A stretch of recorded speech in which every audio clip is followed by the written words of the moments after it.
This week, I'm sort of deviating from the plan. I am going to review Terminator 1, but I'm also including in there Terminator 3, Rise of the Machines. Because hey, I've already done Terminator 2, why not get Terminator 1 and 3 done at the same time? And no, I haven't seen Terminator Salvation yet, so I'm not going to comment on that. Quite basically, the backstory of the Terminator franchise is that, in the future, Skynet and robots will rule the universe. Humans will try to fight back in the resistance, and on 3 occasions, Skynet will send back a Terminator in order to kill the leader of the resistance, John Connor. In the first film, The Terminator, they try to kill his mother so he'll never be born.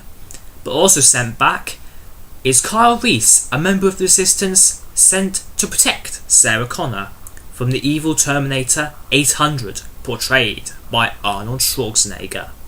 And I have to say, Terminator 1 is a lot of fun.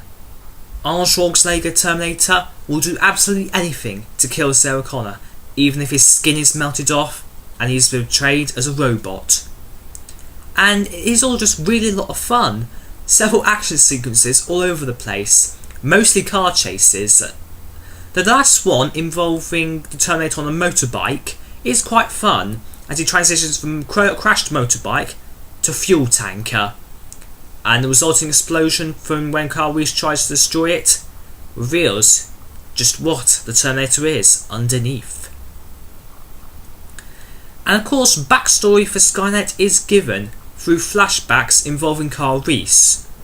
He's devoted, he's determined, and he will do anything to destroy the robots.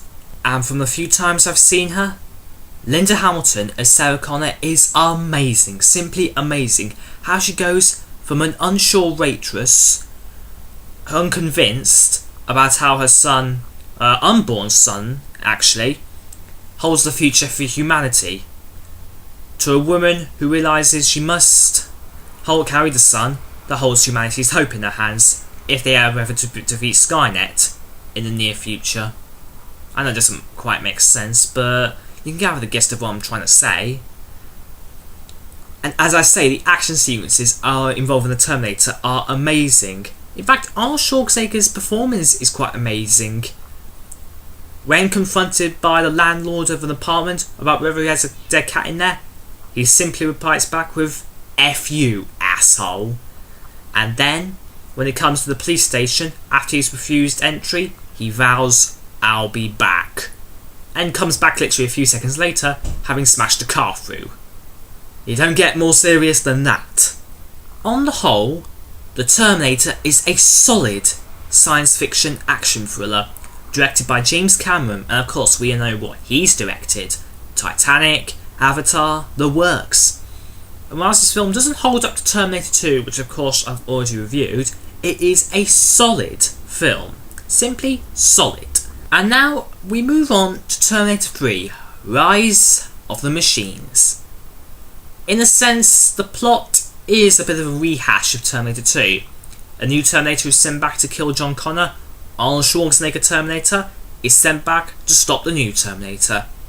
But playing the new baddie in this film is the T-X, a shape-shifting plasma Terminator played and portrayed by Christina Lochel. I think that's how it's pronounced. And this film is epic, to say the least. Doesn't quite live up to Terminator 1 and 2, but the twists in that are amazing. As well as the action sequences, there's one action sequence which is John Connor and Kate Brewster being chased in an animal rescue truck by several police cars, several fire trucks, and the T-X on a massive crane, as well as Arnold Schwarzenegger transitioning from motorbike to fire engine that he hijacks to crane, and finally onto the roof of the animal rescue truck. And at the end of the whole chase, there's so much damage, even you've got to think, hell, even the taxpayer won't pay for all that. It's that bad of damage. And the final act is amazing, as Skynet takes over and the plot for the future is set. I know that's a sort of a spoiler, but it has to happen at some point. There has to be a Terminator where they fail. But as I say, this film is a lot of fun. The characters in this film are quite different.